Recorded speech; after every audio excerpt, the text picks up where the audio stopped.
The true function of a cheesemonger is to provide excellent customer service. But to provide great customer service, we need to make sure that we're offering cross-pairing items. Pairings not only, offer your customer a new food experience, but it's also important to get those sales up and increase your basket rings. The basic principles of pairing and cross-selling are likes with likes. For example, a nice nutty manchego with a Marcona almond, or opposites attract, something like a pungent blue with a sweet honey. And also what kind of grows together, goes together. So if you think of Parmigiano Reggiano and Prosciutto di Parma, great classic pairings. But the only way to really be sure what works is to offer your customer a taste.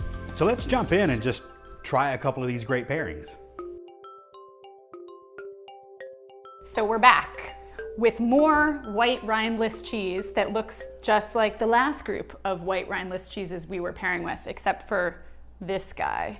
So what's going on? Are we just like repeating? It was so much fun the first time. These young cheeses, these fresh cheeses, they're a little bit different. They're gonna be saltier. Yeah. They're gonna have a little bit more flavor, and you're gonna see a little bit different milk types too. And this, what it's done with a lot of goat cheeses, people are really enjoying a lot of different flavors. So goat cheese can be rolled with herbs or dried fruits, even mixed in with honey. This right here is going to be a little bit of a cranberry goat log. Or even a blueberry goat log. Or even a blueberry goat log. Blueberry goat log.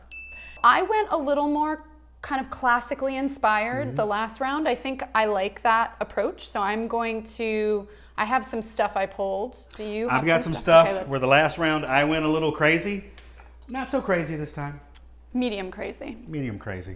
So when I think of feta, I think of Greek salad, which is big chunks of feta, black Kalamata olives, red onion, big strong flavors. So an obvious go-to with feta would be just a plain Kalamata olive. But I'm kind of inspired by your okra pairing. So I'm gonna try a pickled veg with my feta, because that sort of reminds me of a lot of those savory flavors you'd find in Greek salad. This is a pickled green bean, but it's also highly spiced. This is really different from your pairing though, because the cheese is so much saltier. This is pretty salty. And together it's like salt on salt. Do you find it to be too much? For my palate, just a little bit too much. Here, grab an olive. See if that works better. I think you're right. Because this has the brininess, but it is not as intensely salty. I think that works a little bit better. You're like over here in, I don't know what this is, like cheesecake land. Well, that's basically what it is. So with this, you kind of already have the pairing rolled around it with the blueberries.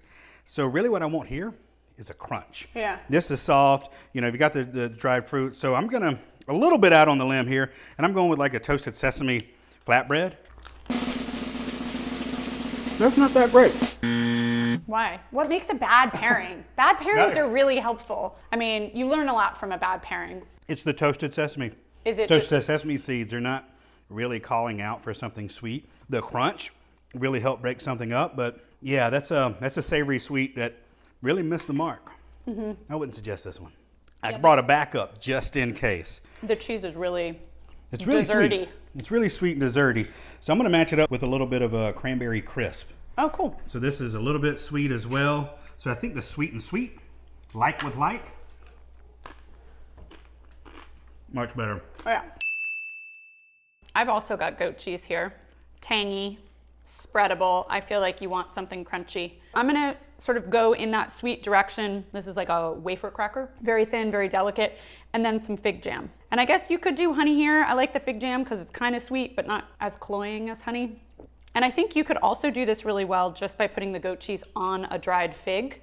But you need something. You need a vehicle for the cheese. I think that's great. It does add a little bit of sweetness to it because you got a little acidity going with the goat cheese. And also I like the way you didn't slather so much spread on it. You just added a little bit of the fig spread. Yeah. Which it goes a long way. Yeah, it's pretty concentrated. You could have that for breakfast. That would be really good on toast. Absolutely. This is a weird one.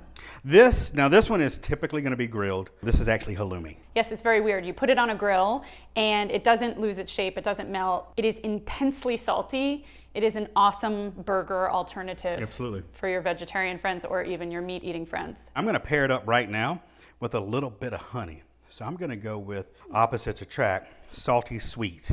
Yeah, and again, unlike a lot of the other fresh cheeses that we've been tasting, where you kind of need a vehicle for the cheese, this cheese holds its shape when you cook it. I actually really love that. Really? Yeah, even with the texture, because I have honeycomb. A lot of times you'll see that around a cheese shop and it looks really pretty and people want to put it on a board. Don't be afraid of it. It's actually really good, and and you can eat the wax? You can eat the wax. And the wax kind of adds a little bit to the texture as well. That's really good. This takes it from being almost too salty to being something that you can just continue to eat, like the whole piece, no problem. So on the whole, these aren't radically different from the last group of fresh cheeses. Even though those were milder and less salty and these are more intense, the same basic principles are working here. Like you can go savory or you can go sweet.